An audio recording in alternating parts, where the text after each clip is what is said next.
I'm Ms. Mehak Zahid Sheikh, your host for the day. Would like to take this opportunity to welcome you all to a one-day webinar on mangrove ecosystem organized by NSS Unit and Department of Botany of A. Kasikar Degree College in collaboration with United Way, Mumbai.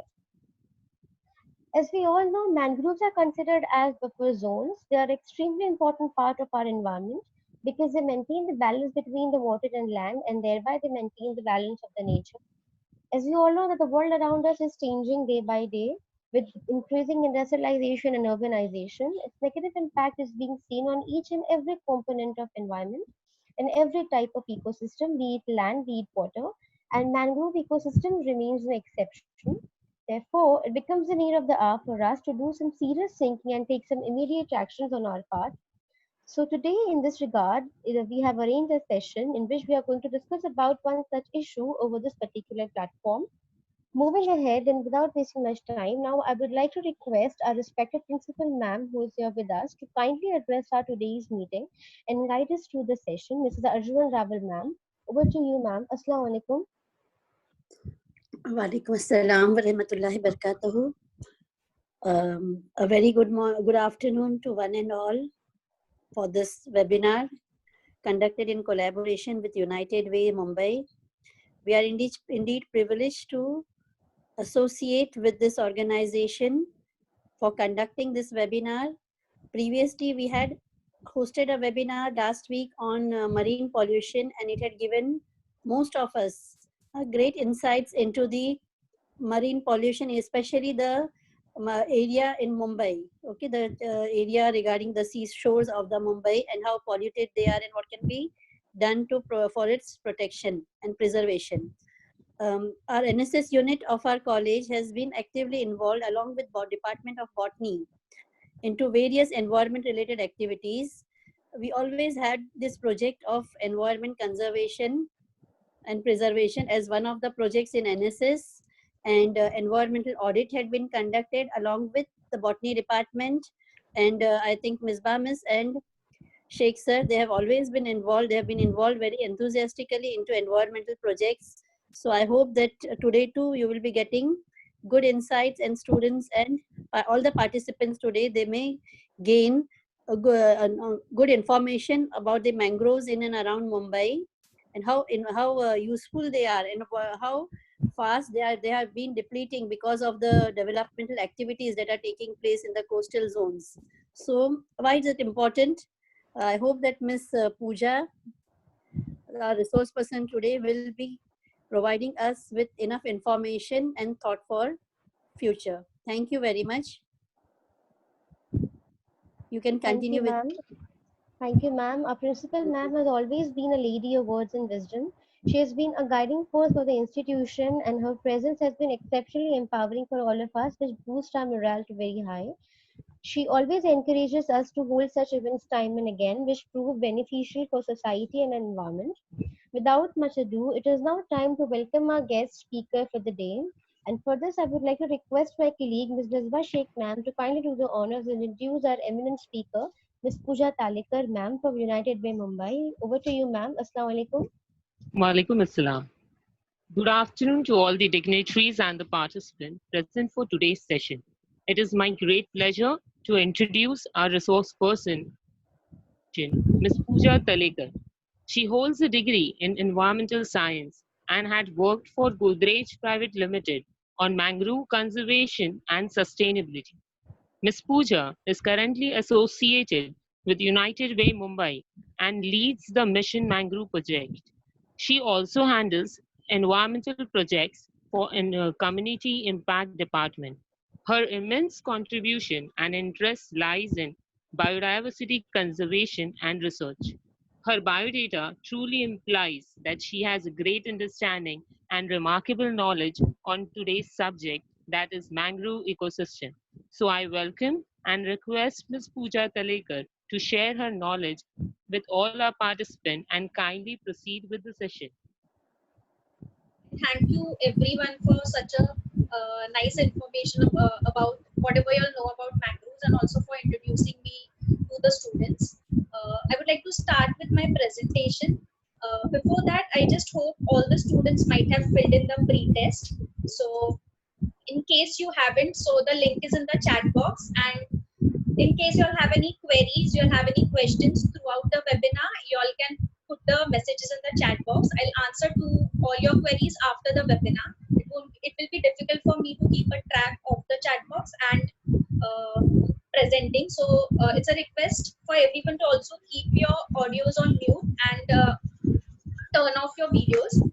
It would also be helpful if the co-host could help me with the admission process for the participants, whoever are logging in, and ensure that they are filling in the pre-test. So Sure, this is, yeah, thank you. So this is basically the Mission Mangroves logo, what we have here. And today's session has been supported by Willis Towers Watson. So these are our corporate partners as well. Moving ahead, I would like to start with a small video. So this video has been prepared by us at United Way Mumbai. This is a small animated video.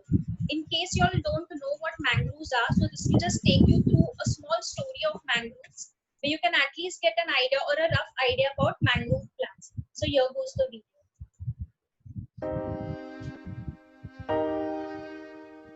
Do you know that Mumbai used to be 7 different islands?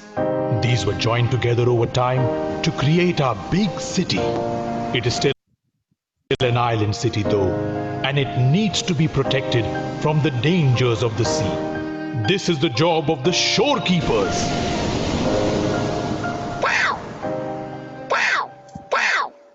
I've heard of a wicketkeeper, goalkeeper, shopkeeper. But what's a shorekeeper? Us, mangroves. We protect the land and its people.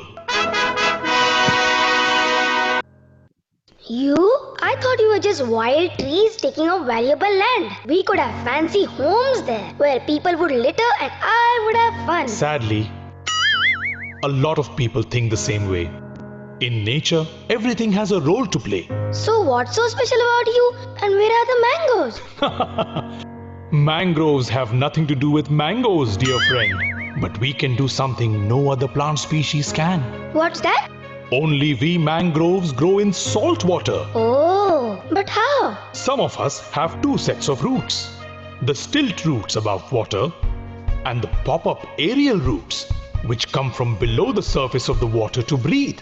The excess salts are absorbed and thrown out from the roots and leaves. Wow, tell me more. Okay, mangroves are actually a forest. Did you realize that? Huh?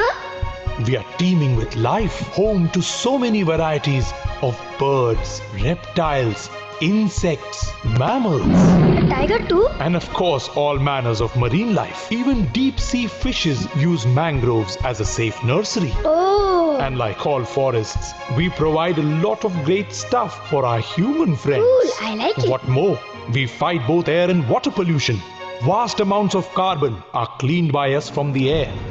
We stop and filter a lot of harmful metals and chemicals which are pumped into the seawater daily. This protects the coral reef and indeed all marine life. So cool. Then why are people cutting you down? Well, mangroves are cut down for residential or agricultural purposes. We are also in danger from non-stop industrial pollution and garbage dumping. Ew. Even climate change, leading to rising sea levels and cyclones, is threatening our very survival. People don't know our importance or are greedy and just don't care. They don't realize in the long run, the coastal areas become weak against the might of the sea. Mangroves are the only line of defense against disasters like tsunamis and storms. Not to mention all the other things which are lost without mangroves. So we should tell them. If the good people knew, they'd be more careful. Yes, that is true. Many groups and NGOs have actively taken up the cause of mangrove protection. They are working hard to spread knowledge among people, especially those living close to mangroves. They are even replanting mangrove saplings in areas which are under severe risk. The government has also declared mangroves to be a protected forest. With care, mangroves, the protectors of the coastline, can flourish again. Now I see why you're called shorekeepers. Wow.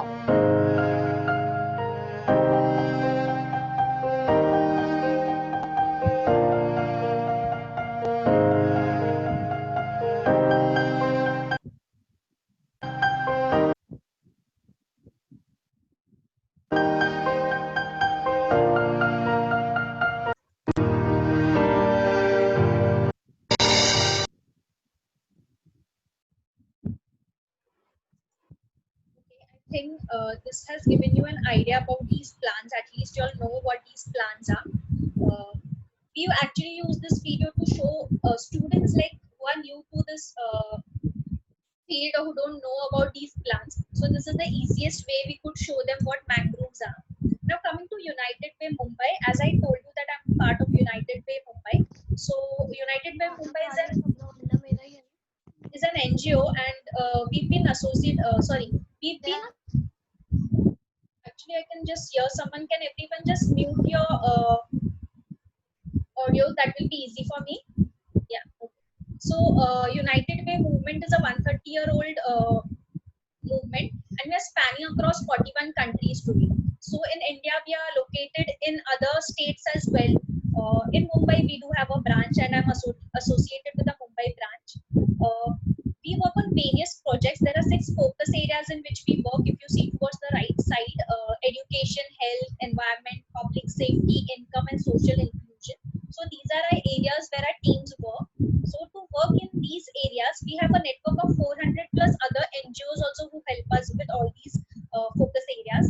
There are also a lot of partnership companies or organizations who partnered with us and helped or funded our projects to make a difference. Of course, if you all know what is CSR, that is corporate social responsibility, through these a lot of NGOs have and companies have partnered with us.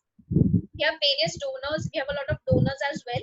In Mumbai, we are 17 years old. So this is just basic information about our NGO. For the environment team, we have 2 major projects that we work for: the Clean Shows Mumbai and the Mission Mangrove. So you've already attended the webinar on marine pollution, so you all know about that project as well.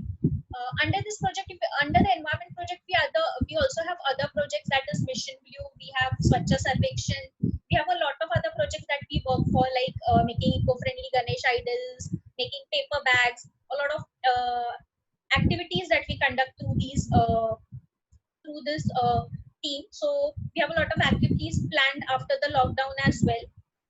Coming to the project that I'm here for, the Mission Mangroves. So I will be starting with the way we started at United Way with this project. So we started with the Mission Mangroves project in 2015. And what happened is we thought of planting 1 lakh mangrove saplings. That was the plan what we started with. But after that, we thought of making some changes. We thought of planting saplings. We thought that planting saplings won't be helping. We need to sensitize people or need to make people aware of the importance of these plants.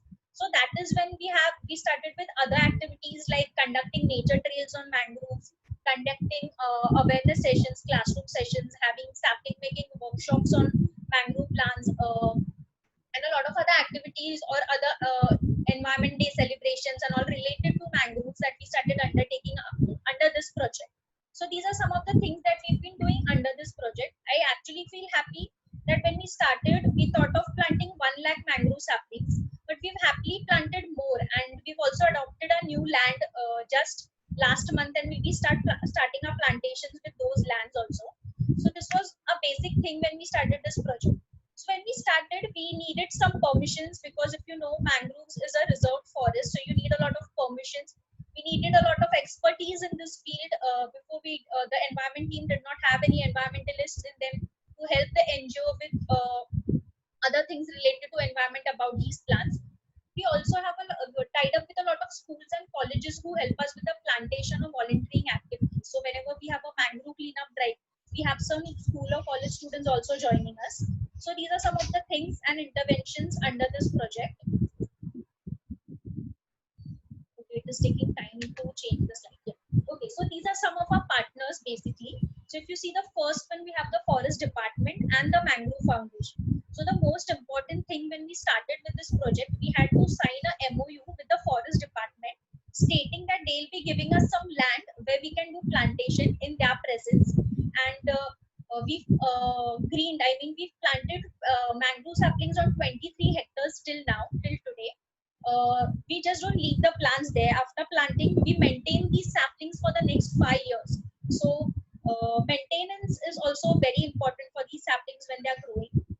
Now you might be asking me, like, how are we going and directly doing plantations if this is a reserved forest? So it is a very big process. We once we sign the MOU, we have the approvals from the forest department. We go on, we select the site with the forest department. So the forest department has shortlisted some sites where they plan to do mangrove plantations which have been degraded or the mangroves have been cut. So basically our focus area was Navi Mumbai. So we selected a site from Navi Mumbai and we did plantations there as well. Also done plantations near Bhandup pumping station, if you know about this area. Today, the next plantation site that we have adopted and the MOU signing is going on for this plant. It is in Ghansoli. So that is a new plantation site that we have. So the Mangrove Foundation helps us with all these processes. The forest guards come with us to all the site visits. So we have monthly monitoring visits to monitor our saplings. So we go there to just see if the saplings are doing well. If we find any of the saplings is dead or withering, or there's no water supply, we try to replace the sapling, or we also have a lot of maintenance activities, as I told you. So we have this canals dug so the water supply, high tide water reaches the saplings. So these are some of the things the way the forest department and the Mangrove Foundation helps us. Coming to the institutional partners, so as I told you, we have a lot of volunteering activities for the students and corporate volunteers and also college students. So these are some of the people. So we have tied up with the NSS also for our various activities. So we have permission from them to conduct various activities, or as of now, we are still working for the permissions for this year and we'll be asking for the permissions for other projects as well. So we take their permissions and we circulate these messages to them as well. As I told you, we have a lot of supporters and Willis Towers Watson has supported us today's session as well. Okay, so I just wanted to tell you like the impact that we've done till now since we started. So though these figures have actually revised since these are till April. So I told you that we've planted more than 1 lakh mangrove saplings. So this is the figure. We have planted 1,55,000 saplings. We'll be planting more 50,000 saplings on a new adopted site, which is in Ghansoli now. So as of now, we had planted saplings on 23 hectares of mangrove land, and now it will become 33 hectares because we are adopting 10 more hectares. The educational sessions that we have, that are 135. So we had till April 135 educational sessions. The students who participated in these sessions were approximately 6,000. Like we have a lot of volunteering activities as well for the corporate employees and the school or college students. So such kind of 43 activities we had, and we had approximately 2,000 volunteers participating in them. So this is just a figure to show how our project actually goes on. This is the same thing. Okay, now I've explained you about the project and what United Way Mumbai is doing for all this. Now coming to these plans, what are these plans? How are they helpful? What is the need to protect them? And why are people talking about mangroves so much these days? So the reason I'll be taking you throughout the slides, and you'll come to know the importance of these plans once I end my presentation, you'll know how important these are. So the easiest way how I can explain my mangroves are there's one word, and I may call them halophytes. So the reason they're called halophytes because they're salt tolerant plants. So that is the reason I call them halophytes. Also, if you know what is an intertidal area, so the intertidal area is an area where the high tide water comes and goes. In case you all don't know any specific word, you can just drop in a message. I can explain it to you later. If you think it is urgent and you're not understanding, I can explain it to you later on again. So don't worry about any terms if you don't understand. Okay. So coming to the intertidal area. So this area is basically the high tide and low tide area. So where the high tide water comes and goes. So I just want you all to answer one of my questions in the chat box. I want to know from you all, how many times do we have a high tide in a day? In 24 hours, how many times do you have a high tide? In the chat box, you all can answer. Do we have it thrice? Do we have it 4 times? Do we have it 2 times? Do we have it once? So I have someone saying 2 times we have high tide. Okay. Anyone else? Okay, so that is correct. So I have most of the answers saying that we have the high tide 2 times. So that is exactly correct. So what happens during the high tide is, so imagine this picture, the first one, this is the high tide water. Sorry, this is the low tide picture. When there's high tide, the water is covered till here near the roots. So you are not able roots of the mangroves when there's high tide. Now these plants actually grow in the area where the high tide water comes and goes. So that is my intertidal area. So that is a place where these plants grow. I don't know if you have ever crossed the Vashi Bridge. Okay, so your college is in Mumbai, so I know most of you might have seen mangroves. We have mangroves exactly near the Diva station and Mumbai station as well. So I think you might have seen the mangroves over there. Also, these plants grow near the interface of land and the sea. So they form a whole boundary between the land and the sea. So that is the reason, one of the reasons why they also protect us from floods. Now, if you know, remember the floods we had in Mumbai in 2005. That was the one of the biggest floods that we faced in Mumbai. So during this floods, it came to our notice and also in notice of the forest department that mangroves played a very vital role in protecting the Navi Mumbai area during these floods. Actually, what happened during these floods is Navi Mumbai is surrounded by mangroves on all sides. So what happened is the high tide water or the water level which was increasing during the floods that day, the rainwater from the sea, couldn't encroach upon land. But other areas like Mumbai or the Kurla areas where we have the Bandra Kurla complex, if I have to say, that is a reclaimed area. That was a mangrove patch before, and now there's all commercial area that has come up there. So this area was underwater. There was flooding in these areas. The reason is because the mangroves have been cut in this area. This place before was a mangrove patch, and there was no mangroves to protect the seawater from stopping the water to come on land. So the main reason here that we came to know is that the mangroves could actually hold up the water, the excess water. So they are actually placed between the sea and the land. So the work that these plants do is they can hold in a lot of water, their roots basically. If there are floods or there's tsunami, they can break the barrier. They can take the speed or the velocity of the wind or the waves which come into force and try to move towards land, so they can stop those things as well. So that is the reason they are very important during cyclones and other things. If you've heard about a lot of news about the cyclones that had come in Sundarbans in West Bengal and that we faced recently, so you might have come to know about the importance of mangroves there. And how are these plants able to do this is because only of their roots, because they have this mechanism of their roots, and because of that they are able to act as a shock absorber, especially during the storms and other natural calamities like tsunamis and other things. So they protect our shorelines. That is the reason we call them the shorekeepers as well. So this complex root system is actually very important for these plants, and they play the major role. This is a small video that I wanted to show. Here you can see a model has been made by some students, and you'll see a patch of the mangrove forest here. These are the waves coming in. I just want you to see once the waves just pass through the mangrove forest, what happens. So this is the video. You can just see the difference in the waves.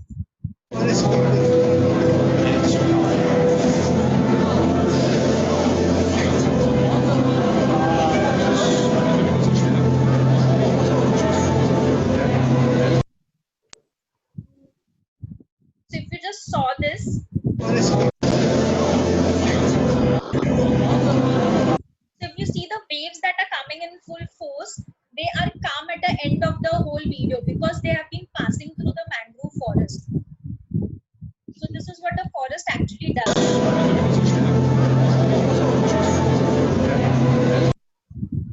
So this is the impact the mangroves actually have on the waves or the intensity of waves that we have. Now, if I have to define mangroves, I may say that they are trees or shrubs that grow in tidal or coastal swamps having numerous tangled roots. Also, they grow above the ground and form dense thickets. Now, these plants also grow in tropical and subtropical regions. I'll explain to you what these regions are.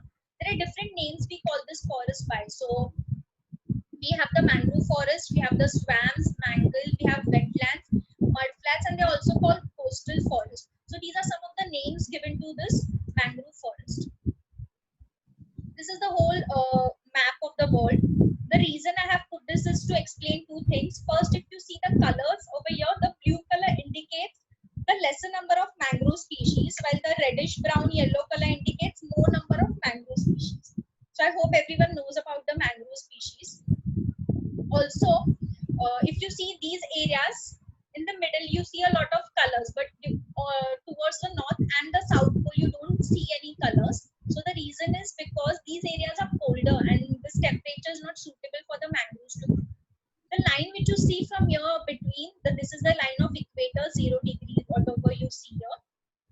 this is the line of equator. This is where the sun is exactly very closer.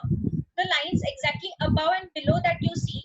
So this whole region between the three lines, what it calls, this is my tropical and subtropical region. And if you see, most of the mangroves grow in this patch only between these two lines, totaling up my three lines, considering the equator. So the reason they grow here is because it is closer to the sun. Also, there is direct sun rays towards this areas, towards these countries, and that is suitable for the mangroves to grow. So they get good sun rays throughout the year. Also, this area has sufficient amount of rainfall, and that is also good for the mangroves again, and that is the reason you'll see them growing in these areas. So that is the reason we find them in the tropical and subtropical regions and not in colder areas like north and the south. Okay, now coming to the distribution part. So I have already told you that we don't find them in the colder countries. Can anyone tell me how many countries we have in the whole world? The number, if you can just put it in the chat box. Anyone can post like how many countries do we have in the world? Any guesses? You can put it in the chat box. I'm waiting for your answer. You all know how many countries we have in the world? Okay, no one? Okay, we have 195 countries in the whole world, out of which 123 countries have mangrove cover. So that is a very good number. No, it is not 200, it is 195. Okay, so thank you for answering that. Also, Asia has the largest extent of the world's mangrove cover. The reason is because it falls in the tropical and subtropical area. So that is a suitable place for the mangroves to grow. So that is the reason Asia has the largest extent. India has about 3% of the total mangrove cover in the whole world. Coming to Indonesia. So if you have heard about Bali somewhere, the packages to Bali or something. So yes, the Bali belongs to Indonesia. It is in the Indonesia country. Also, Indonesia doesn't have a full stretch of mangrove patch. They have the patches in small numbers. Like they don't have a continuous patch of mangrove forest, but it is distributed in small patches. But still, if I try and count it in square kilometers, it comes up to the largest mangrove cover in the world. So that is one of the important things. I don't know if you all know this, that Sundarbans is one of the largest mangrove forests in the world. I'll be talking about this more also. So the species that we have for mangroves is 81, out of which in India we have 37. So these are some of the species of mangroves that we have. The suitable temperature is 24 degrees. As I told you, that is the temperature near the tropical and the subtropical region. So as I told you, I'll be talking about Sundarbans. Before that, I want you to see a small video about the Sundarbans forest and the villages over there, how the people stay there, and a lot of things about this forest and how it is being affected because of climate change and how mangroves have been helping them. So here goes the video.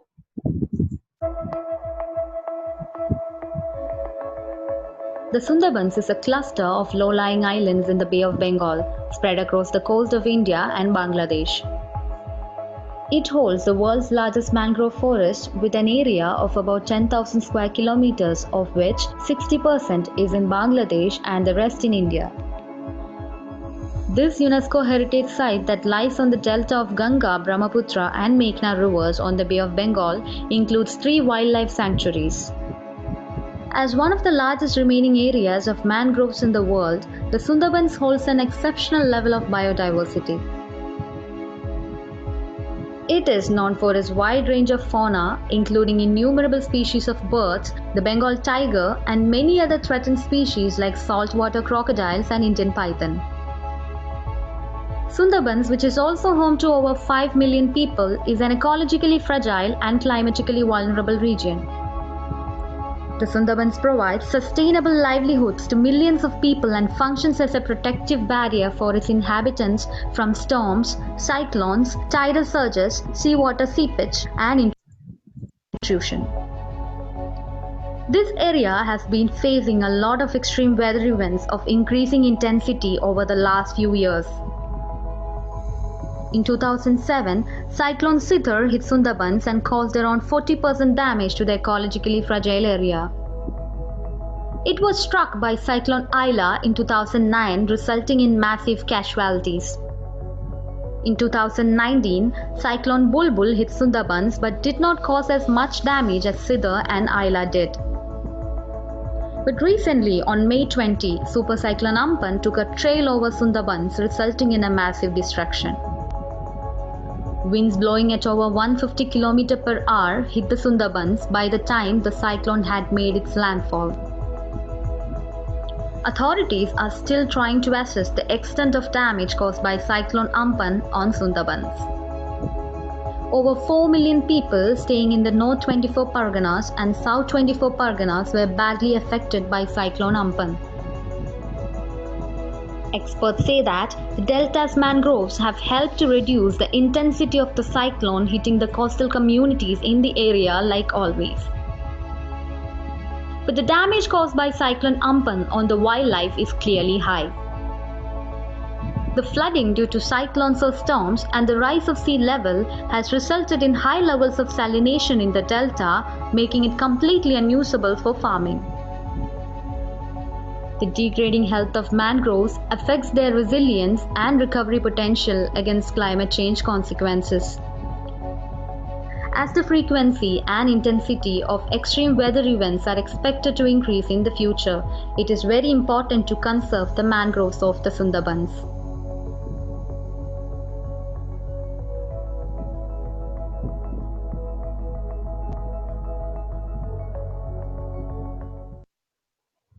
So this was about the Sundarbans, if you know the recent cyclone that we had. So okay, so this is a map of India, and I just wanted to highlight whatever you see in green color, the part below is all covered in mangroves. Like all these states have a mangrove cover. This is according to the forest report that was published this year, but it belongs to the last year. So the previous year report is published in Jan or Feb of 2020. So the whatever statistics I have here state-wise, this report belongs to the study which was carried out in 2019. So as of this report, the mangrove cover in India is 4975 square kilometers. So that is a good number now because the area has increased. If you see, first we have a lot of states who had a lot of mangrove cover, but if you see, West Bengal has the highest mangrove cover in total. So this is in square kilometers. That is followed by Gujarat. If I talk about Maharashtra, we have 320 square kilometers now. Before we had 232. So this is basically we have an increase in 16% in the mangrove cover. This was because of a lot of mangrove foundation initiatives and a lot of plantations that took place. Also, if you see in Gujarat, the mangrove cover has increased. We have some areas where the mangrove cover has also decreased. That is Tamil Nadu, West Bengal, and Andaman and Nicobar Islands. So, of course, Andaman and Nicobar Islands belong to India.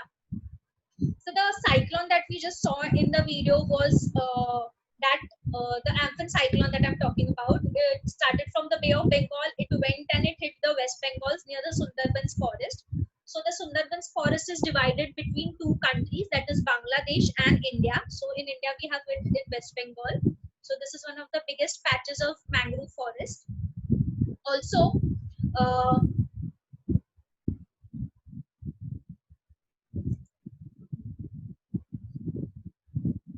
I hope everyone can hear me. I could just see someone putting that if you couldn't hear me. Okay. Yes, ma'am, we can. Yes, ma'am. Yes, ma'am. We can. So, okay. Thank you, sir. Okay, so the cyclone did hit the Sundarbans forest directly.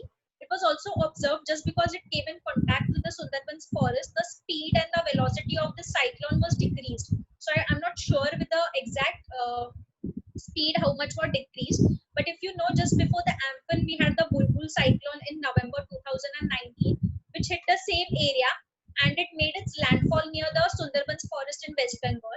So the speed of this cyclone was decreased by 20 kilometers per hour just because it came in contact with the Sundarbans forest. Not only that, what happened is once the cyclone started from here, it started moving from here, and when it came in contact with the Sundarbans forest, the speed decreased and its direction also changed and started moving towards Bangladesh, and then it ended. So this was seen in Amphan cyclone made its landfall. It actually moved on the land, so it did not stop here. It was so ferocious that it moved towards the land, and it did go on the land. And a lot of loss was seen because of this cyclone. So this is how actually the mangroves play a role in protecting us from the cyclones as well. I would also like to add that because of the continuous cyclones being hitting this area, the mangroves have been destroyed on a very large scale. If you see the area, the West Bengal, the mangrove cover has decreased by 2 square kilometers. So this was the last year's statistics. We don't know how much it has affected by Amphan till now. So these are some of the things about the cyclones that take place. Okay, so coming to the most important part. So these are the 4 zones that I want to explain about the mangroves. So if you see, this is my first zone. So this is towards the sea and this is towards the land. The left side is towards the land and the right side is towards the sea. The blue lines that you see, the 2 lines, this is my high tide mark. The one below, this is my low tide mark. So, and these are the mangrove saplings or the plants. So this is the first zone. So in Mumbai, whatever saplings you see are the ones that you see in the first zone. If you've ever been to the Konkan region or in Goa or Sindhudurg, Raigad, Ratnagiri, Alibag, you will see the mangroves with such kind of roots. So this is my second zone. This is my third zone. If you see the ones with this bend knee-like structure roots. So this is my third zone. And the last zone is my fourth zone. So the reason we've divided them into 4 zones is if you see the root difference in the roots. So this is a very common mangrove in Mumbai. We see them across Mumbai very commonly and they spread across. They are very dominant species. The saddest part is today we don't see the behind part of any of these mangroves. We just see the first zone. And the reason is humans have encroached upon land. They have reclaimed the land, they've encroached it, and we've reached till the layer 2, the zone 2. So we directly see the zone 1 today. We don't see zone 2, 3, 4. But we see it in the Konkan region. We do see it in Andaman and Nicobar if you've been there. And in some parts of Mumbai, hardly some of the parts you can see these plants which are very close to the land. So these are the basic adaptations in the roots that you see. They're all different. I'll be taking you through the roots as well. So this is a closer look at the roots of these plants. So if you see, there are 4 different roots. Okay, I was just sipping some water. Okay, the first picture that you see is the nematophores. This were the roots that we see in the first zone, the plants which are in the first zone. They're very close to the water. They're very dominant in Mumbai. We see them in higher numbers in Mumbai. The second one is the stilt root, if you see towards the right. So these roots, if you see, they have this crab-like legs or the spider-like legs.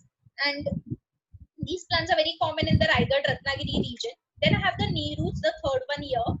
So these are like a web. They have a web-like structure or they are bent like your knee. So that is the reason we call them knee roots or web roots also. And the last is the buttress roots. So these are huge trees. They are towards the land. If you see the high tide water has reached here, you can see the roots are wet here. So this is the level till where the water reaches during the high tide. So this is the only amount of water this plant requires to survive. Also, the mangrove plants are divided into zones. The reason is it depends on the availability of water, how much water these plants can actually tolerate. So if the plant can't tolerate much salty water, it is towards the land. The plant which can tolerate more salty water, it is towards the sea. So this is the way they are divided. The picture in the between that you see here is, I just wanted to show you how the roots look when you see them closely. So if you see the roots here, they are not plain, they are rough, the surface is rough. The reason is they have these small lenticels on them. If you see that small dots, and they play a major role in a lot of things. I'll just tell you what these roots do. So if I have to tell what is the most important plant about these mangroves, the most important part about the mangrove plants, I may say they are the roots. Because of the roots, they're able to stand in this challenging environment. They've been able to survive, they've been able to breathe, they've been able to filter salts, and they've also been able to support the whole plant. So this is one of the major parts of this plant. Coming to some of the adaptations and functions, the first one, if you see, is supporting. So the main function of the root is to support. Now imagine I make you stand in the marshy soil without any support. You just have to stand, and the high tide water is coming. There's 4 feet meters high tides coming sometimes, and you are underwater and you're not able to stand. You're going to slip and fall even when the low tide comes. The soil is so marshy. So the roots try to adapt in this circumstances by actually branching out, going deeper inside, and doing a lot of other things in which they can stand. So that is one of the important functions of the roots, is to provide support for these plants. The second function is breathing. So I just wanted to tell you, if you see this roots, these are also images of the roots. This plants, if you know, most of the plants breathe through their leaves, but mangroves can also breathe through their roots. So when there is low tide, what happens is this all roots are exposed to air, and the mangrove roots can breathe. But when they are underwater, the roots are underwater during the high tide, the leaves start breathing. The lenticles on them, they close and open according to the high tide and low tide. So they don't allow the excess salty water to enter them. So the lenticles, what they do when they're underwater, they just keep on filtering the water. Once they filter the water, the purified water is sent to the plant for its mechanism. So this is one of the functions that it does. Also, what happens, if you see in the last image here, you will see that the small white particles on the roots. So that is nothing but a filtered salt left by the plant. So this is the process of salt filtration it does. Now imagine the plant forgets to close its lenticles and it takes in salty water. Do you think the plant might die because it is taking in salty water, or do you think it will survive? You can tell me in the chat box. Do you think the plant?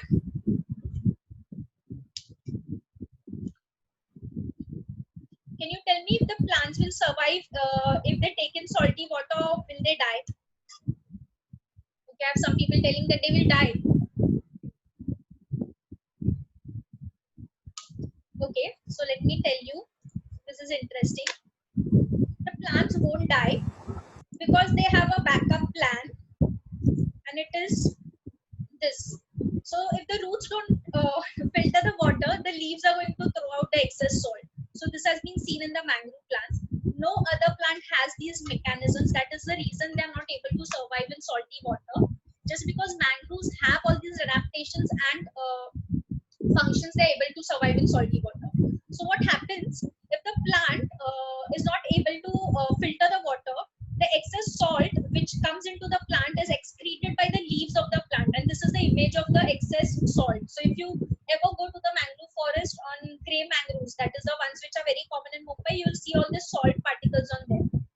So these are some of the things about the leaves. So these leaves have salt glands just behind them, through which they excrete excess of salt which the plant doesn't want. It has also been observed in some of the species. If you see during the spring, a lot of plants, they shed their leaves and the new set of leaves develop on the plants.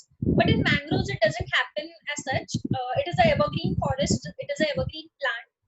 Not all the leaves fall off together. What happens is one single leaf, the oldest one, will collect excess salt. So this is again one of the mechanisms that I'm explaining.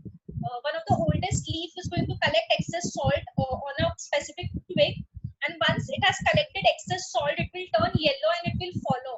So this is also one of the way it is getting rid of the older leaves, and also one of the ways it is getting rid of excess salt which the plant has absorbed. So this leaf just falls off to the ground and the other plant is not affected. That is the reason this plant is also evergreen. The leaves of this plant are also very thick and they have a waxy coating. The reason is because they grow in a lot of challenging environment, and the process of filtering water and all this takes a lot of time as well, and it is time and energy consuming for the plant as well. So the leaves are very thick and they're coated with wax. The reason is they don't transpire a lot of water. So a lot of water is not absorbed because of the sunlight. So that is the reason, one of the things, this plants have a waxy coating also. These are some of the things about the leaves of these plants. Now I'll take you through some of the species of the mangroves which are common in Mumbai and Maharashtra, basically Maharashtra. So the first one I already spoke to you about. The first one is the Abyssinia marina, that is the grey mangrove. This is an important species for us Mumbaikars because this is very common in Mumbai. So if anyone is going to ask you which mangroves are found in Maharashtra or Mumbai, you have to say grey mangrove. So these are the common names that have specified. It is not important for you to remember all these names. Just the grey mangrove, red mangrove, apple mangrove, river mangroves are common names, and it is good if you know the names of these plants. So I'll start with the grey mangrove, the first one. The reason this plant is very important is because it is dominant in Mumbai. The second thing is, if you see the roots, they have this pencil-like roots that are the nematophores, and they grow towards the water. Also, the wood of this plant is a good source of fuel. It is a durable wood. That's the reason it is used for construction of furniture and buildings and other construction work. Also, if you see the fruits of these plants, it is used to make pickle. So, a lot of locals make pickle out of the fruits of these from these plants, and they consume it. They don't sell it off, but they consume it for their daily as their daily food. Also, burning of this wood, plant of this wood is a very good or a efficient mosquito repellent. So if you know, you find a lot of mosquitoes near the mangrove forest, and the reason is you can get rid of them by burning the wood. Of course, the dead wood, don't go and cut down the plants. So these are some of the things about the grey mangrove. Moving to the red mangrove, the second one. So if you see the roots here, they are like the ones of a spider or a crab. They are very up, and they are very tangled, and they are very complex as well. These plants are very common in the Konkan region, as I told you. In Mumbai, we find them in some places. If you've been to Bandra, you might see them from Joggers Park, just near the sea. So you can see them there. I don't know about other areas if I've seen these plants more, but I've seen them in small, one or two. These saplings somewhere left, because I told you that the plant has been degraded and we don't find much of these species today. Now they've been named red mangroves because if I just scrap the outer layer of the roots of the mangroves, what happens is the color inside is reddish brown in color. So that is the reason they have been named so. Also, we get a lot of dyeing agents or coloring agents from the roots of these plants. So that is one of its functions as well. This plant is also a very good source of firewood, charcoal, and a mosquito repellent. It has some of its medicinal properties are for curing diabetes and dysentery. So some mangrove plants also have a lot of medicinal properties, and I'll be talking about that as well. Moving to the third one, we have the mangrove apple. So it has been named so because the shape of the fruit is somewhat like an apple. So these plants grow towards the land. In Mumbai, we don't find them much. Because I have only seen two of these plants. One I have seen it in Airoli, and the one plant I've seen it in Vikhroli mangroves near the Godrej, which is a protected land again. So I've seen these plants over there. The most important thing is this fruits are used to make vinegar and other flavoring agents. So you know how important vinegar is today to make Chinese and other foods. So that is one of the things this plant and fruits have been degraded, and people have been using it on a very larger scale. One of the main reasons why this plant is cut is because the trunk or the branches of this plant is used to make the inner sole of your shoes. So this is also one of the important functions of these plants, and that is the reason they tend to cut the trunk and everything of this plant. It has got some medicinal properties, like it is used in sprains, swellings, and cuffs and cuts. So it is used in making cough syrups also, the fruits. Moving to the last mangrove species that I want to talk about is the river mangrove. This is an important species if I have to talk about the Sundarbans forest. So if you know, the Sundarbans forest has got its name from this plant. So this plant is called Sundari in Hindi, and that is the reason it has been named Sundarbans, because because this forest has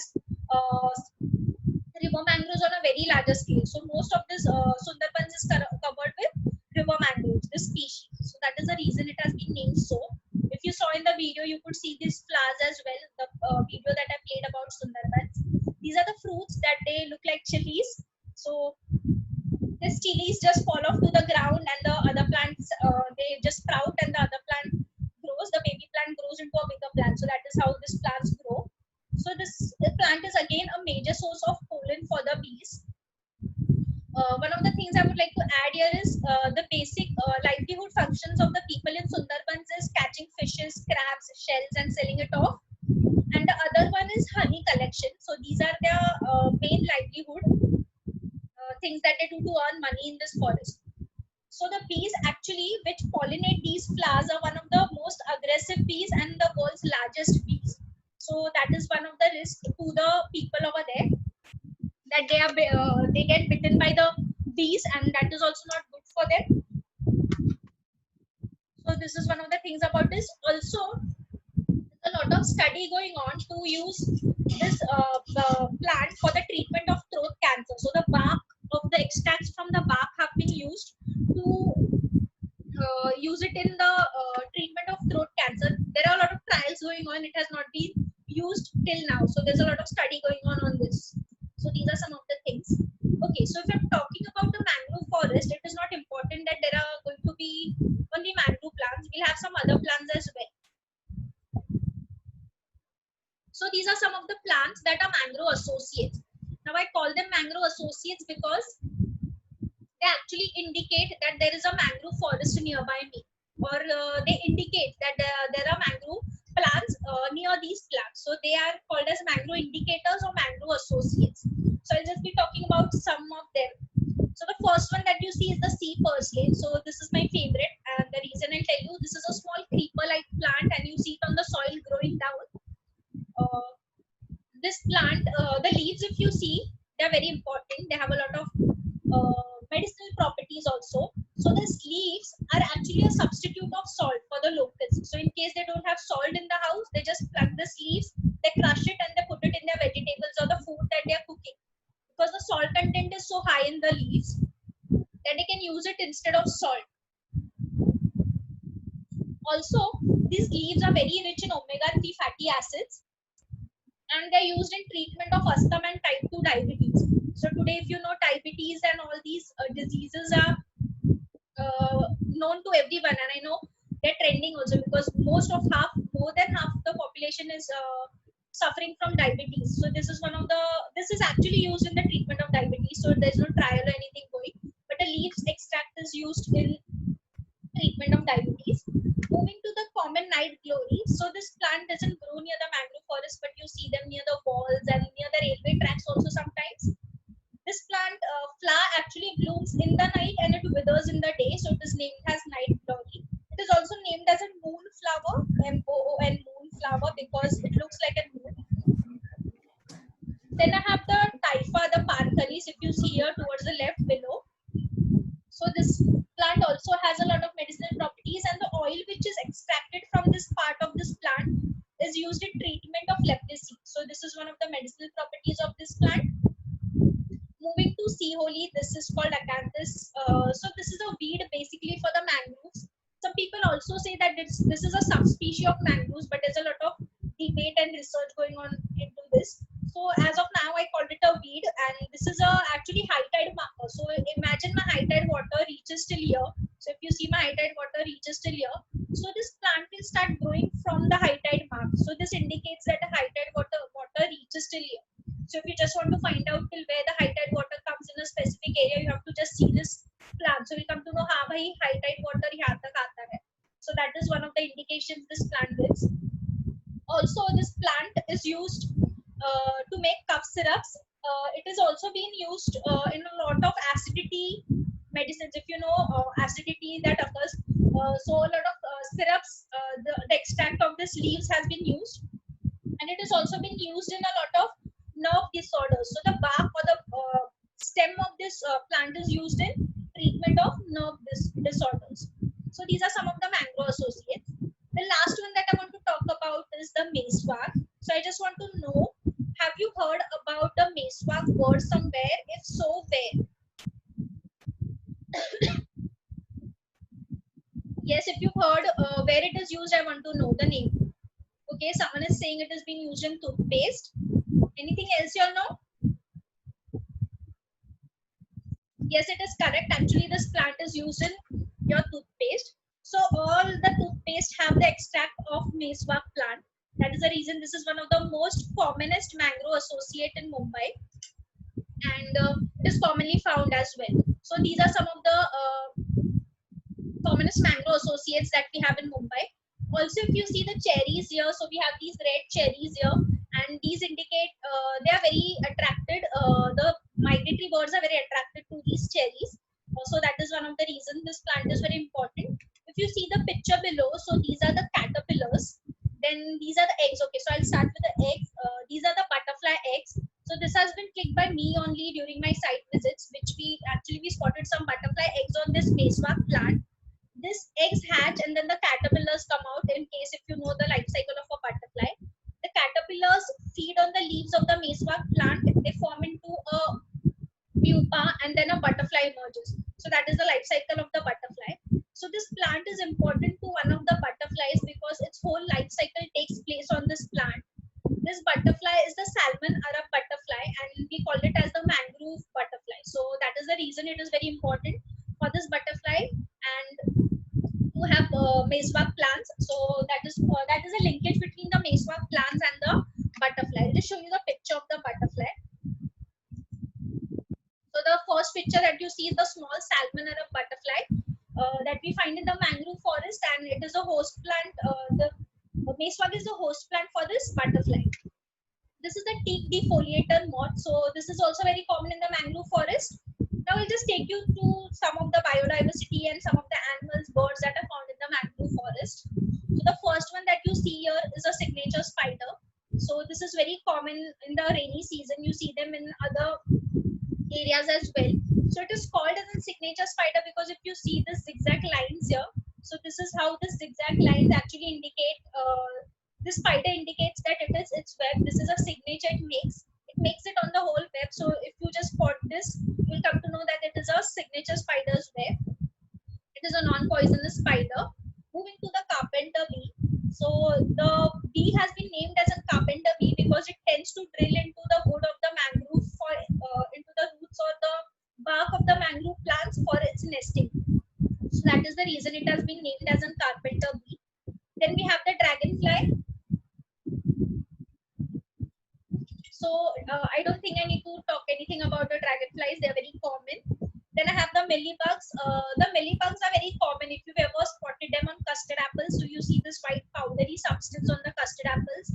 You also see them very commonly on the shoe flowers and the rose plants in the winter season. You see some white powdery substances on your plant and then the plant dies, maybe withers sometimes. So this is nothing but the mealybugs. So they actually act as a pest for the plants as well. For the mangrove plants, in the winters we see them on apple mangroves basically very commonly. Moving to the crabs. Now crabs are one of the best friends for the mangroves. The reason is their movement and their burrowing habits actually causes aeration in the soil. So if you've seen the mangrove soil near the mangrove plants, it is very marshy, it is very compact, and it is very closely placed. So that is the reason the crabs, their movement or their burrowing habits actually causes aeration, and that is helpful for the plants as well. So the first crab that you see here is the fiddler crab. This crab has only one spincer or one arm, I may say. The other one is the smaller one. So this is a male crab. In male crabs you see this difference, while the female crabs have both the arms of the same size. So this crab is only found in the mangrove forest and nowhere else. Also, they sometimes move towards the beaches as well if the beaches are very close to the mangroves. So you can spot them there as well sometimes, but there needs to be a mangrove forest close by. These crabs actually keep on dancing with their claws. So in case they want to attract the female, they will keep on moving their bigger arm to attract the female. They'll be waving the arm. So that is the dance that they perform to attract the female. So these are some of the things about this crab. Moving to the mud crab. This is very common in Mumbai as well. You see them in the fish markets as well. They're very common. People do consume them. The reason is they have high flesh content. They're rich in proteins as well. If you know about the Mangrove Foundation, they have been doing a lot of livelihood projects in Sindhudurg district for mud crab farming. So small mud crabs have been introduced into small ponds, and then they look after these crabs till they grow up to a bigger size, and then they sell them off. So these are some of the things that they've been doing. Moving to the hermit crabs, or the ones which you see down. So these are very common in the mangrove forest and on the beaches as well. You might see them on the beaches. So these are one of the laziest crabs, if I have to add. The reason is they don't make their own shell. If you see here, they actually go and attack a snail or some other animal who has a shell and go and stay into its shell. Otherwise, they use use a discarded shell, the shell which is empty and just left on the beach. They'll use that shell for its house, but it doesn't make its own shell. In case the crab grows in size, it is going to discard the older shell and search for a new one. So these are some of the things about this crab. These are some of the fish and snails that I want to talk about. So the first one that you see is the telescope snail here.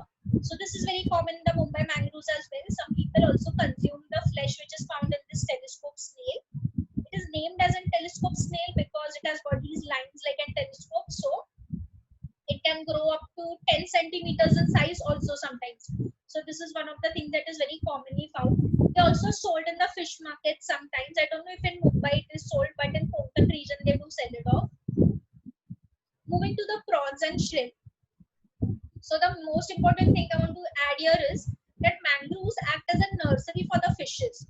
So what happens is all the smaller fishes, the oysters, crabs, prawns and other smaller fishes, they move to the roots of the mangroves to lay their eggs or to breed or to keep their babies safe there. The reason is the roots are so complex and thick that the bigger fishes cannot enter and attack them or attack their babies. So they feel very safe there. That is the reason a lot of, like most of the fishes move to the mangrove roots to lay their eggs. Also the crabs have been seen to do this and even the oysters have been observed to be doing this. So that is the reason you need to protect mangroves if you need your fishes and crabs as well. The last fish here is the mudskipper. So I think you all might have seen this. It is called leuti in local language. The fish market they do sell it off. It is very common in the mangroves. It can actually slide on the soil and swim in the water. So this is only found in the mangrove forest. Before I add anything about these fishes, I'll show you a video about the mudskippers. So here goes the video.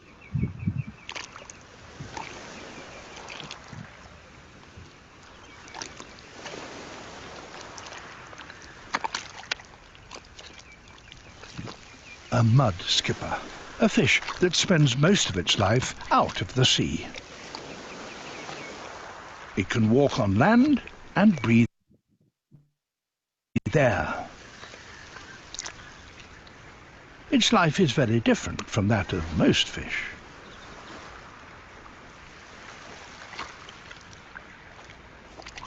A fish out of water, maybe, but they thrive here in Japan.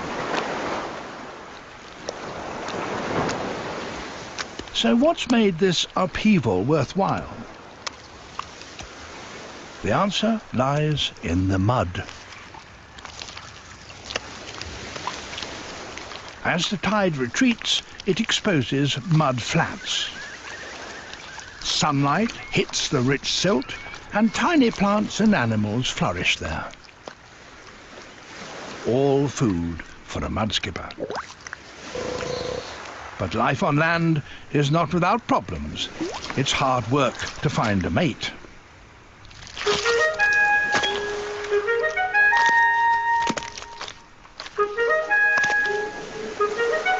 Jumping high above the mud will get you noticed.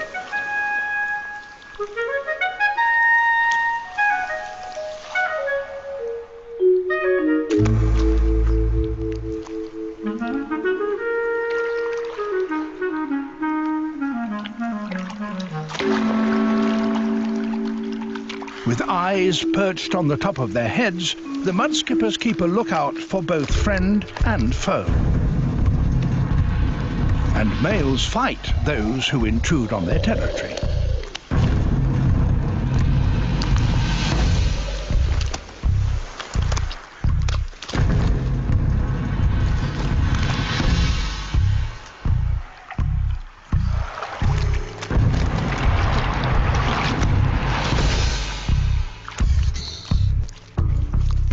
They must also take care not to dry out in the sun. Rolling in the ooze keeps the skin cool and moist. For this smaller species, a better option is to retreat underground.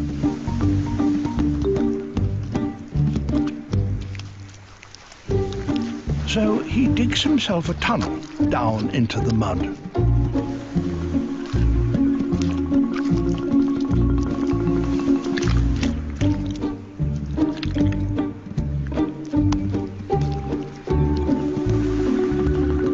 His heap of spoil is an indication of the extent of his excavations.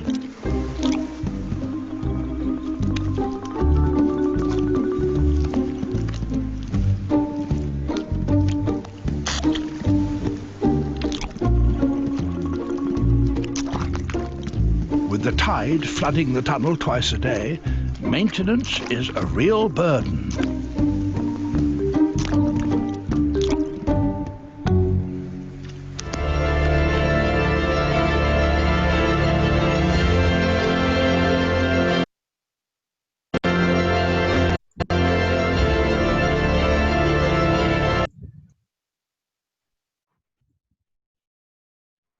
Okay, so I think you'll know about the mudskippers now. So coming to the turtle that we see here, this is the olive ridley turtle, and this turtle is very common in the Indian Ocean.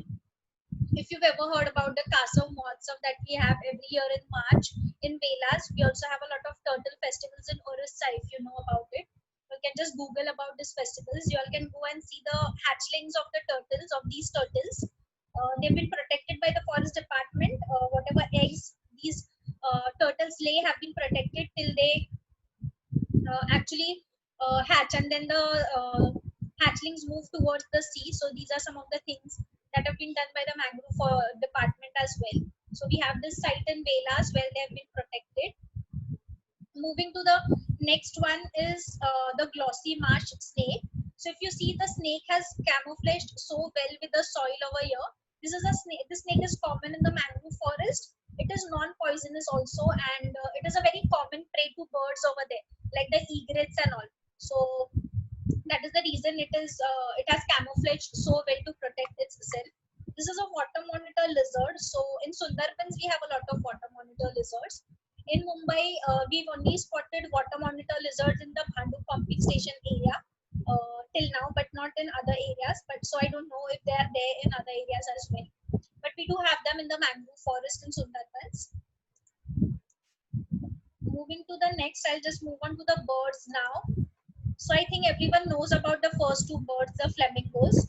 So the first picture that you see is the greater flamingo, and the second one is the lesser flamingo. So the only difference between these two species of flamingos is the beak. If you see, the tip is black and the whole beak, the color difference in the beak. If you see the eyes, the eyes are surrounded here with brownish color, brownish tinge, but these don't have that. And the greater flamingo is a bit heighted or taller than the lesser flamingo. So these are the only three differences between these two types of flamingos. Both of these flamingos migrate to Mumbai every winter to the mangrove forest in Mumbai. Basically, the Thane Creek, we find them in larger numbers. We also find them in Navi Mumbai areas near the NRI complex, where you see them in thousands. So these flamingos are migratory birds. They are not birds that actually stay in Mumbai. They migrate from Russia. They migrate from Rann of Kutch. They migrate from Rajasthan as well. They also migrate from Siberia sometimes. So we have all these birds coming to Mumbai every winter from these different countries as well.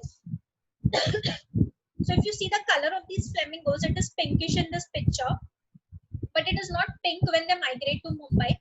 The color changes. The reason the color changes is because they feed on this blue-green algae or the lobsters or small shrimps, from which they develop, because of which they develop this color. So this component, whatever they eat, the blue-green algae or the shrimps, they have this keratinite substance in them, due to which this color develops in the flamingo. So if you know, the carrot is orange in color, and the reason is it has got keratinite.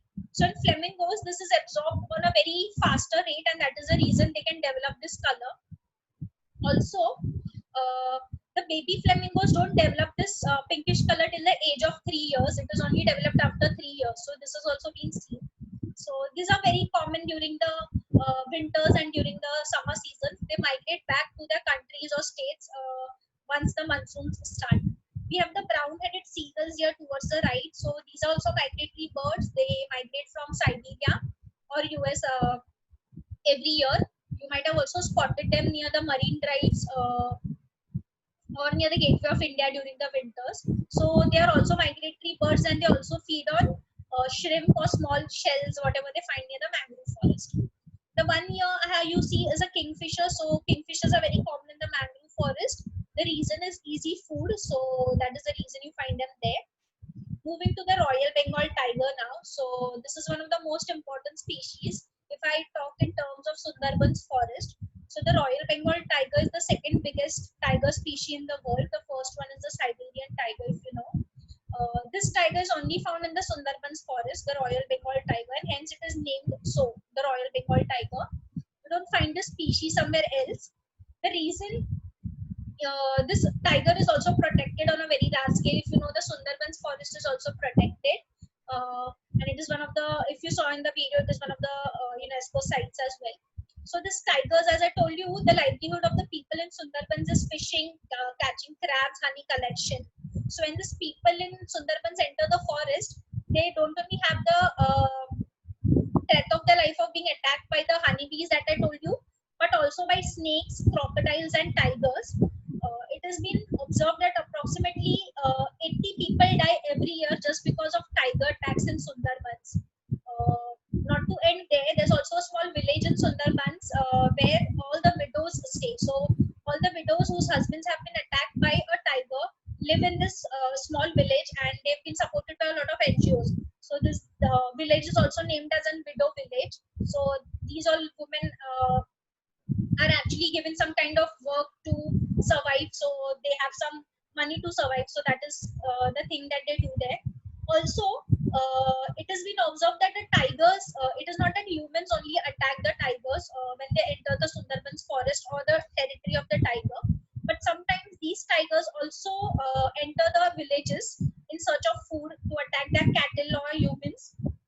It is of course because of the food availability maybe, and the people don't harm these tigers, or nor do they attack these tigers. They immediately inform the forest department, the forest guards, and they come and then they catch hold of the tigers, and they safely see that the tiger goes back to the forest. They catch the tigers and they safely again send them back to the forest. So these are some of the things.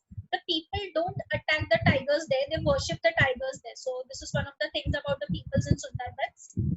Also, to protect themselves from the tiger attacks, what do the people do when they go in the forest for fishing? They wear a mask behind their head. So I just show you a picture. So this is a picture. If you see, the people are wearing a mask behind their head. This is to protect them from tiger attacks, and they do this because if you know, the tiger basically attacks you when you have an eye contact. It won't attack you if you're not facing him. So that is one of the reasons. The tiger, if the tiger spots you and if you're doing eye contact, it is not going to come and attack you. It will calmly look at you till you do any movement or you try to run away. So just to get rid of that or decrease the tiger attacks, you mostly see these people wearing the mask. Moving to the jackals here. So towards the right, if you see, in Mumbai we do find jackals. We find them in the Bhandup pumping stations. We find them in Vasai, Virar, Borai mangroves. We find them in in the Palm Beach Road, in the harbour line. So these are some of the areas where you still find jackals. This is the mongoose. Okay, so we find a lot of mongoose also in the mangrove forest. And the reason is they are being poached on a very larger scale today because the reason is for the hair. So the hair of the mongoose, if you know, is used to make paint brushes. So that is one of the things why this fur is being used. Moving to the ooters. I don't know how many of you have ever seen a ooter. I have personally never seen a ooter. We do have them in Mumbai as well, but it is very difficult to spot an ooter.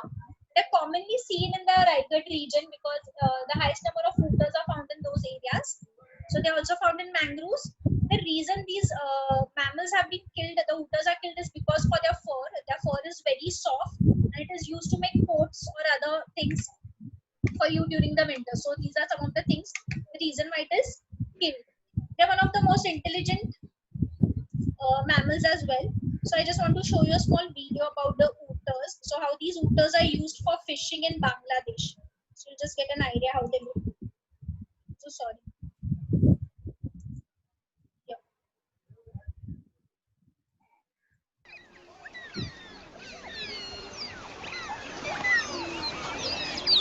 The people here have been fishing together with otters since the 6th century. Wild otter populations are declining in the Sundarbans. The specially bred captive population could be crucial for the survival of the species. And they're extremely precious to their owners. আমরা যদি নাও খাই দুটো কম খাইলেও ওকে অনেক যত্ন করে খাওয়াতে হয়।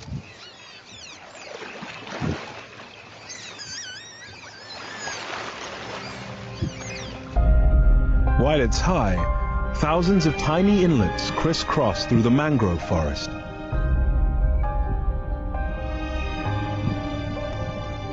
Water dominates the landscape, giving fish plenty of places to hide. But from space, we can watch the tide turn. Water is replaced with mud.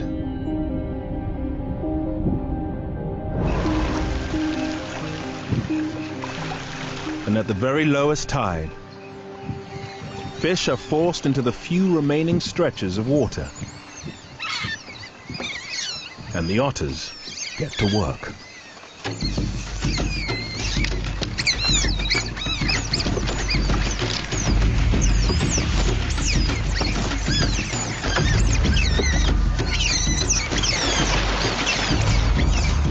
Their sensitive whiskers detect the movement of fish.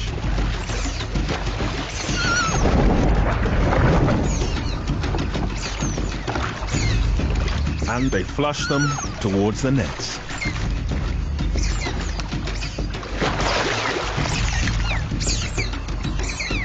Young otters swim freely. They're supposed to be learning from the adults, but it's easy to get distracted. ও একটা সাপ ধরেছে ও খালি কিছু হবে না তো না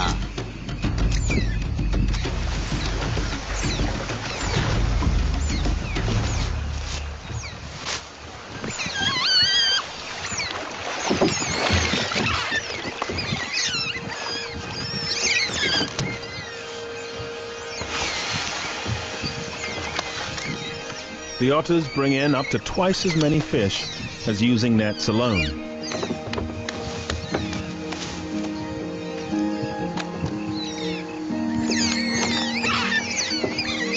And they take their cut.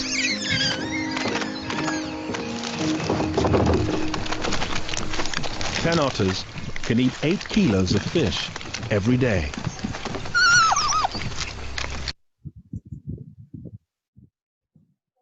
So I'm done with the species and other biodiversity that you find in the mangroves. Now I will take you through the importance of mangroves and some of the threats to the mangroves, and then we can end, I think. So most of the importance I have already spoken about. Some, in case I have missed, I'll just take you through. So I've spoken about the coastal protection, how the mangroves help us in protecting our coastal lines. Carbon sequestration is one of the most important functions of the mangroves. So if I have to explain it to you easily, I may say that one single mangrove plant is sufficient to absorb 50% of carbon dioxide from the air. On the other side, I have 5 banyan trees or any other 5 plants which also absorb 50% of carbon dioxide from the air. So here you can see the efficiency of the mangrove plant. It is working and it is doing the work of 5 other plants. So it is relatively it is more convenient to plant a mangrove sapling rather than planting 5 terrestrial plants, because it is going to do the work of 5 plants. One single plant is going to do the work of 5 plants. So this is how it is very important to plant mangroves. If you want to decrease the carbon levels in the air, you want to sequester carbon. There's a lot of study also going on for this. Mangrove saplings, there are many corporates who come up to plant mangrove saplings, and the reason is to decrease their carbon footprint. So this is one of the things that has been observed. Also, the plants not only absorb the carbon, they also store it in their trees, branches, and the soil besides them. So what happens is, as I told you, that the roots and the trunk of the mangrove plant is very durable, and it is a very good source of firewood and charcoal. So if you know, the people use it as charcoal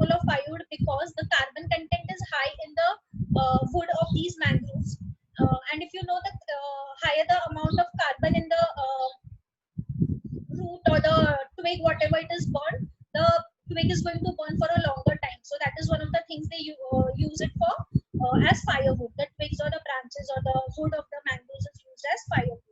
Moving to forest resources. So I spoke about how the wood is used for construction material, how some of the plants have been used as food, or also for fuel for some of the cattle.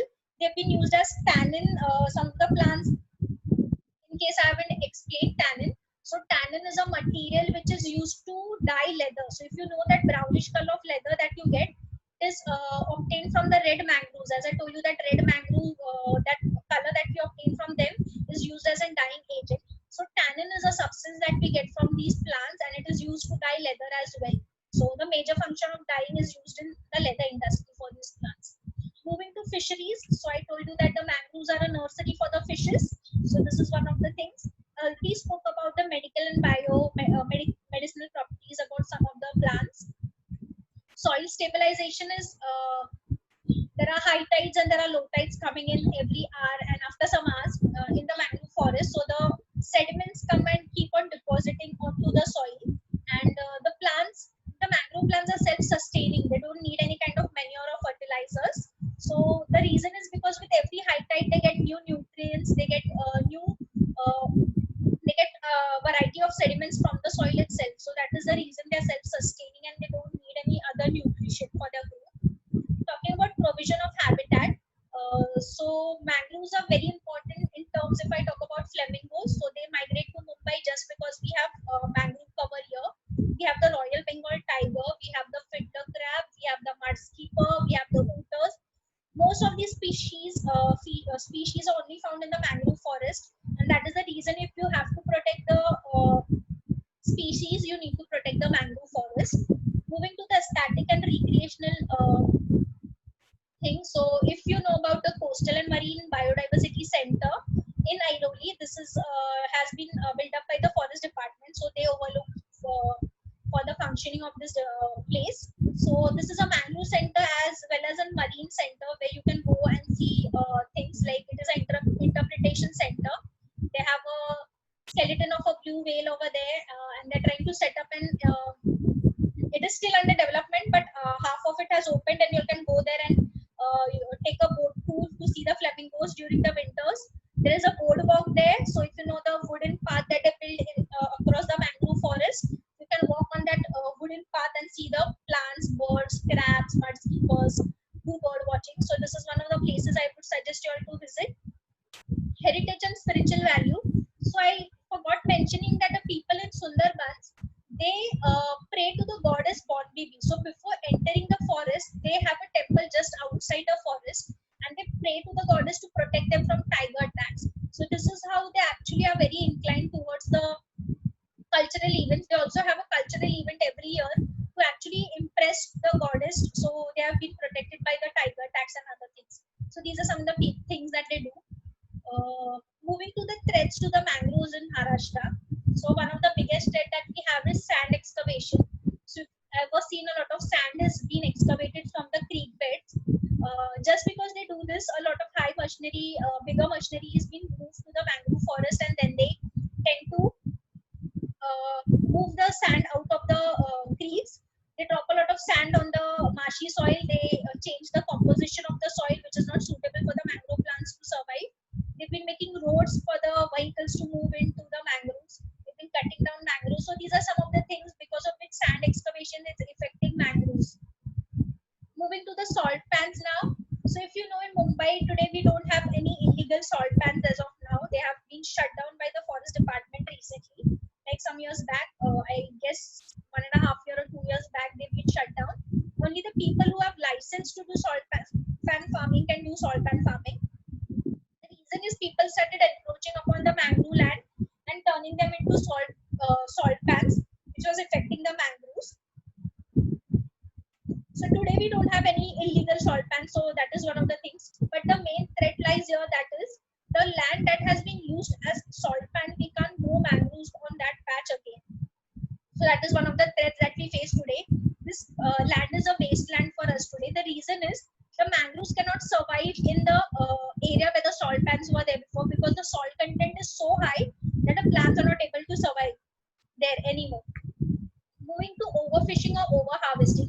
So overfishing is basically, as I told you, that a lot of baby fishes move towards the mangrove roots, and people, okay, so a lot of baby fishes move towards the mangrove roots, and people tend to go and catch the fishes there because it is easy catch. They don't have to do a lot of work. So that is one of the things that people do. But this is the wrong way of catching fishes or doing fishing, because you catch a lot of smaller fishes and you don't allow them to grow, reproduce, and have other batch of fishes coming up. So this is one of the wrong ways that people have been doing fishing these days near the mangrove forest. Though this is not illegal, but this is one of the ways that the fishermen follow in most of the areas. But if it is, if they want to just decrease their work, they move towards the mangrove forest. Now it is the coastal development. So if you know about the Trans-Harbour Link construction that is going on near the Shiuri, so this has affected the flamingos on a very larger scale. So before, when we were in college, we used to go to Shivri to see the flamingos, because that was one of the sites where the flamingos used to come. But today they've started moving to the Thane Flamingo Sanctuary in the Thane Creek or Navi Mumbai. And the reason they don't go to Shivri is because this Trans-Harbour Link falls into the migration path of the flamingos, and the water level has deteriorated so badly in these areas now that they are not being able to find any food. The flamingos are not being able to find any food, so they have started changing their place of migration. So these are some of the things because of pollution. The most common thing that you see in Mumbai is illegal dumping. Basically in Navi Mumbai it is very common. So what happens is if you see here, the debris has been dumped. Debris is the construction waste.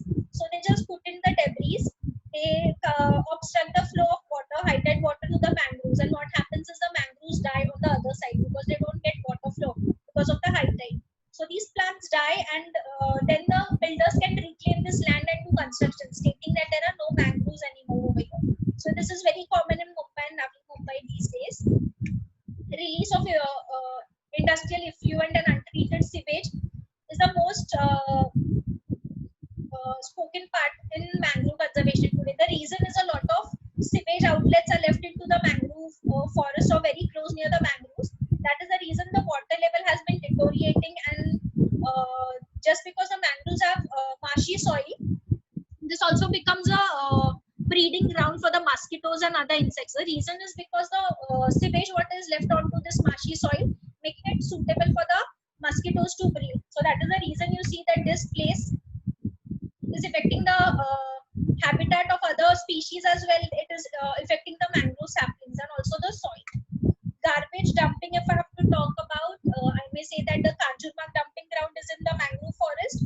The Deonar dumping ground, which is one of the biggest dumping grounds, is in the mangrove forest. The Mulund dumping ground is also in the mangrove forest. Currently, the Mulund dumping ground has been shut down, and they're trying to treat the waste over there, and all the waste is diverted to the Kanjurmarg dumping ground as of now. They don't do any kind of dumping in garbage dumping in Mulund dumping ground as of now. Moving to construction and encroachment, so you can see a lot of slums have come up in the mangrove area here.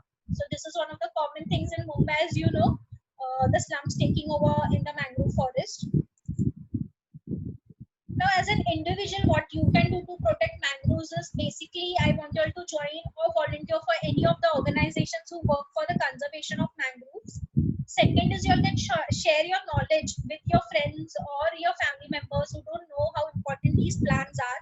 So a word can actually make a difference. You sharing the information with someone else is very important, so even others know how important these plants are. Also, I want you to be vigilant and note down destruction. So if you see anyone cutting down mangroves illegally, doing debris dumping, going and setting up the forest on fire, you all can complain to the forest helpline number. So you can see it here, that is 1926. It is a toll-free number, and you can actually go out and put down a complaint. They won't ask you for your personal details. You just need to help them with the vehicle details, or if you can provide them with some photo or proof, or help them with tracing the number of the vehicle who's trying to do debris dumping. So it will be easy for them to catch hold of the people. So these are some of the things as a person you can do. And thirdly is to volunteer in any of our any other organizations plantation activities for mangroves, clean up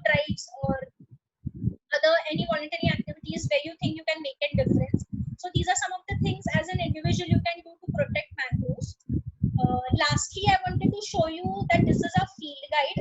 So when we have classroom sessions, we provide a hard copy of this field guide. It is a 2-page. It is printed on both sides.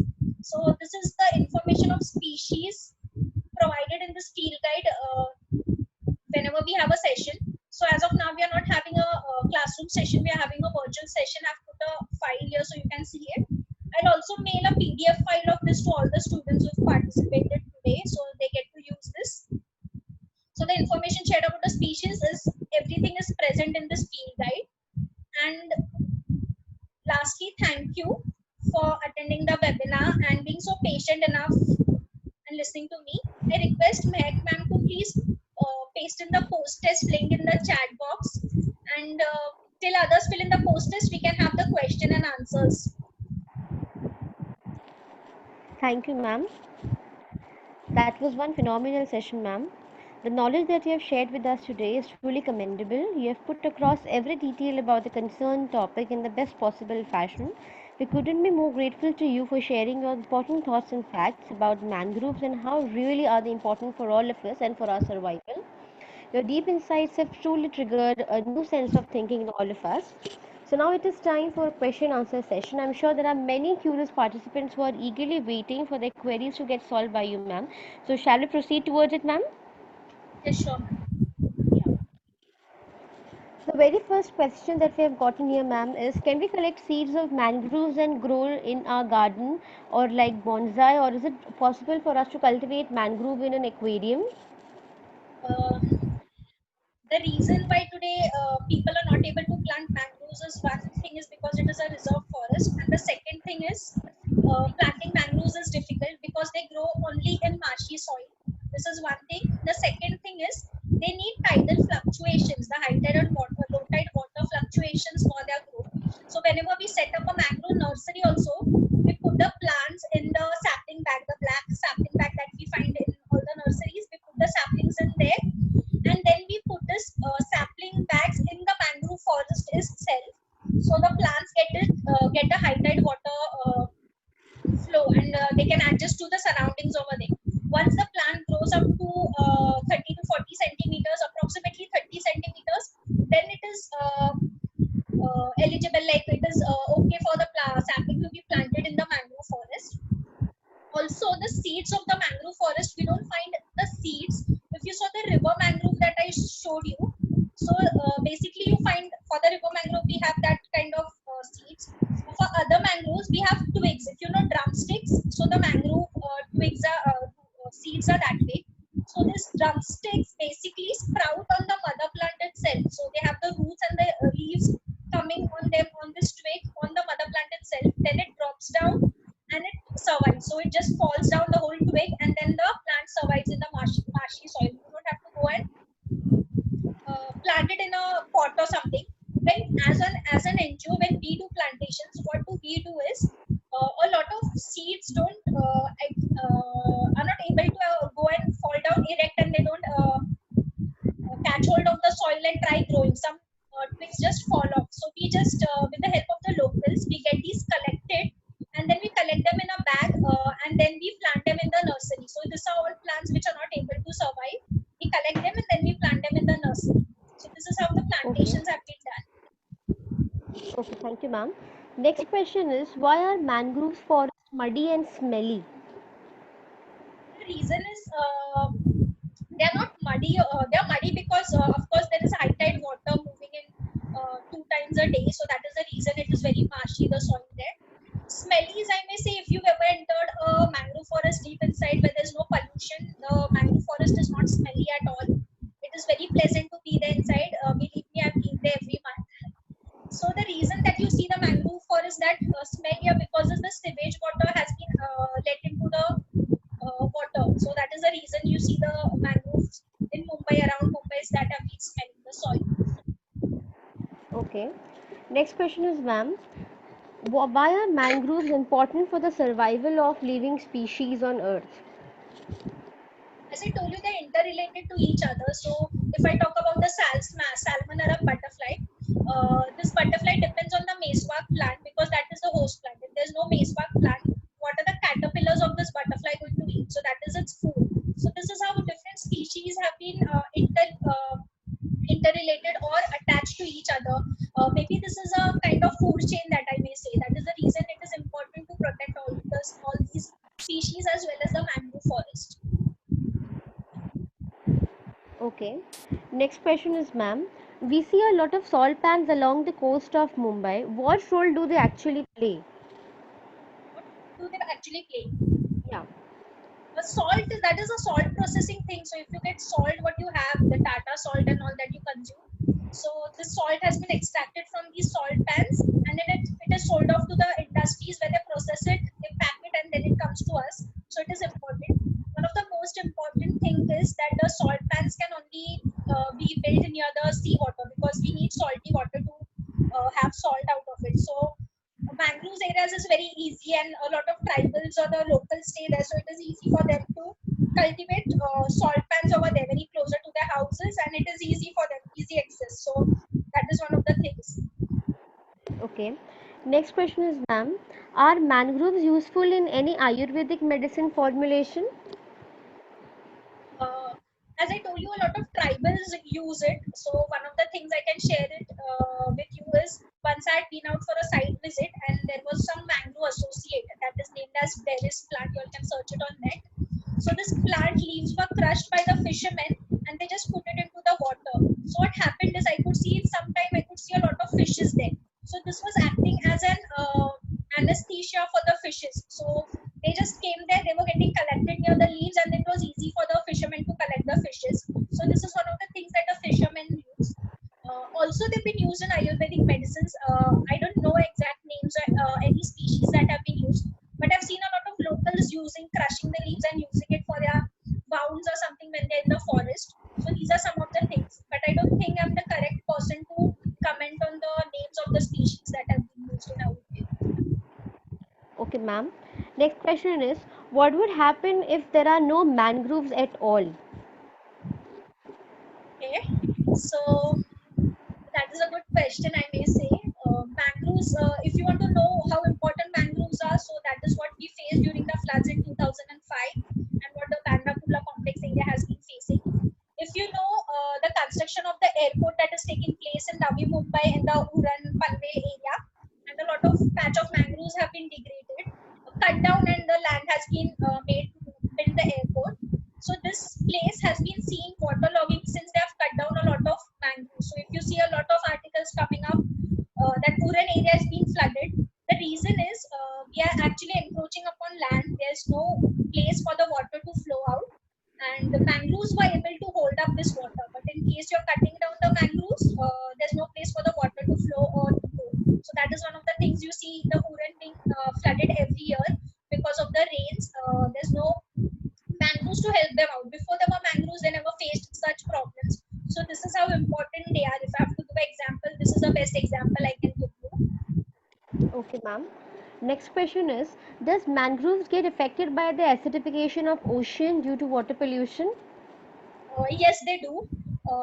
It is not only affecting the oceans, but also the species, the coral reefs, if you know. So in Mumbai, we don't have any coral reefs, but if you talk about Andaman Nicobar Islands and all, so a lot of coral bleaching has been taking place in those areas, and the mangroves also play an important role, because the corals also depend on the mangroves for their attachment and other things. So that is one of the things that has been found in other countries, but not in India as of now. Okay.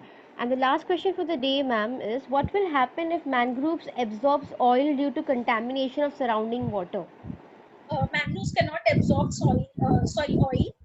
What happens is, mangroves in fact die if the roots get covered with oil. So this has been seen in some of the areas because of some industries. I wouldn't like to specify any names here, but it was observed that in some of the places in Gujarat there was an oil spill because of some industry, and the mangroves died over there because they couldn't breathe. The reason the oil actually coated the roots of the mangroves, and the mangroves couldn't breathe, and then they died. So that was a major loss for the Gujarat patch some years before.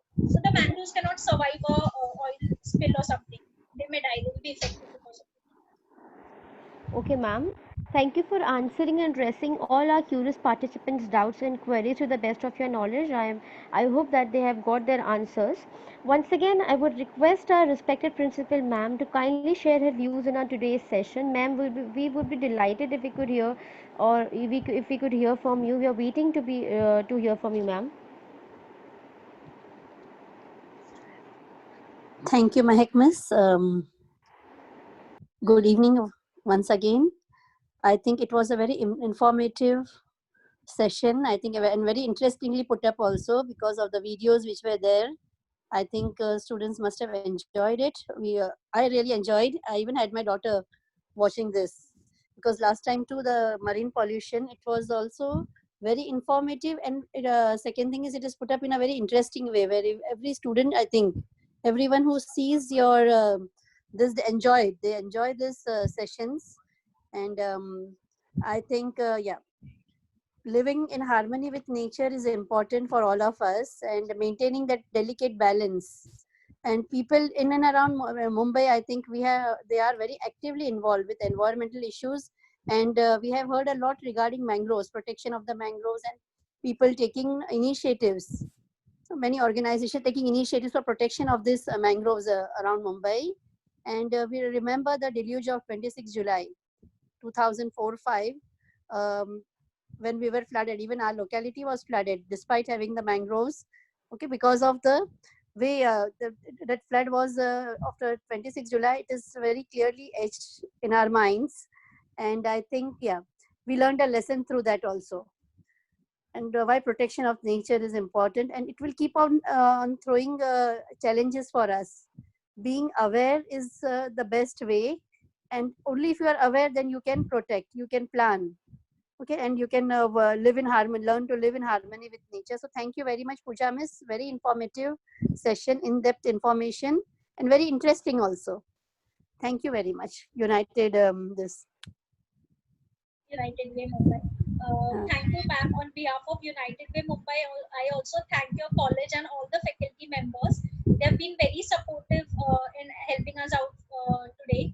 Basically today, because I didn't have any of my colleagues joining because of some training, and they agreed to help me with that as well. So it is so sweet of them to help me with this. And also, yeah, Ms. Miss, Arshad sir, and Mahek Miss. Yes, all the three of them, yeah, they have done a good job. Yes. Also, it was a pleasure presenting in front of your students. So thank you for this opportunity, ma'am. And thank you for being so patient and listening to us. Also request everyone to please fill in the post test. It is very important. Without that, it won't be possible for us to provide you with the certificates. So request to please fill in the post test, and these are our social media handles. So in case you want to know about any activities, any competitions, any volunteering activities that we have, you can just follow us and you will come to know about our other focus areas as well. So thank you everyone, and stay safe.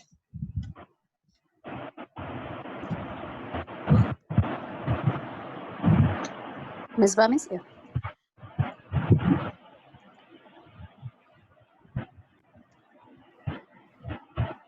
I just request everyone to fill in the post test. Magnus, are you there? I request Arshad sir to kindly propose formal vote of thanks. And all the participants don't leave without filling the post session form. It is compulsory for e-certification. Arshad sir, please. Yeah, thank you, Ms. Miss. Assalamu alaikum and good evening to one and all present over here. So, as an NSS program officer of the college, I take this opportunity to to give a vote of thanks, formal vote of thanks, like for the session today. So, first of all, I would like to thank our principal, Rawal madam, and the management for organizing such a wonderful session for our students and the faculties. And I would like to thank Pooja Miss, who has taken up the topic of mangroves so wonderfully. So she has explained us what is mangroves, how they are grown, and what are the threats right now to the mangroves. So it was like I was feeling as if watching some Discovery Channel, and the information was just coming up, and I was so much engrossed into it. So I hope all the students and other faculties were also feeling the same. So it was really wonderful experience today.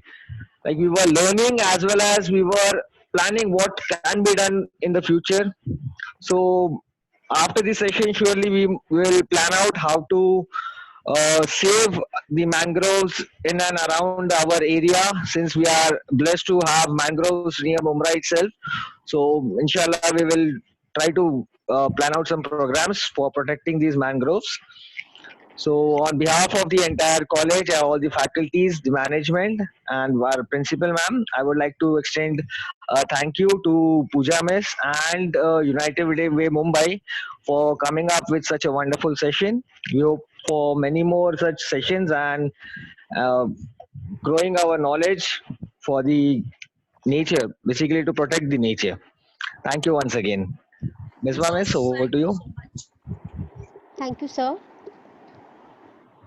Thank you, sir. Lastly, I would also like to propose vote of thanks from my side to Principal Ma'am. Thanks a lot for encouraging us, management, even NSS unit and Department of Botany for organizing and taking an initiative to organize such a wonderful event.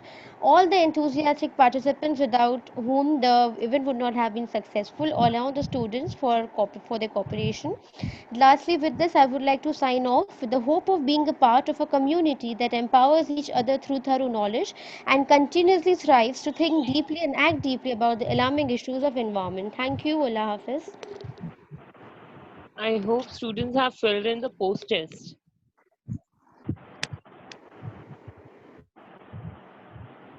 I'll just keep this link open for more 5 minutes. So in case the students need the post test link, they can refer it.